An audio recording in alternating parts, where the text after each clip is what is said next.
हाथ दिखा दे जयंती बूंदी।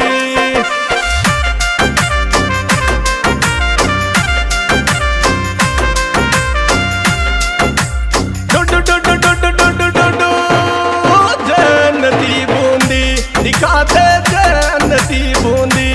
तारा रे जोड़ू दोनों हाथ दिखा दे जयंती बूंदी।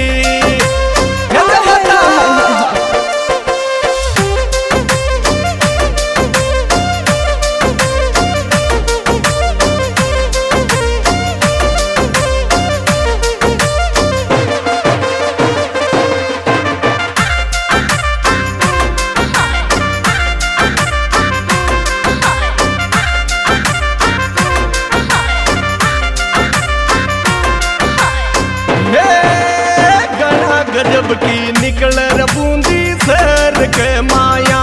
जयंती घना गजब की निकल बूंदी सर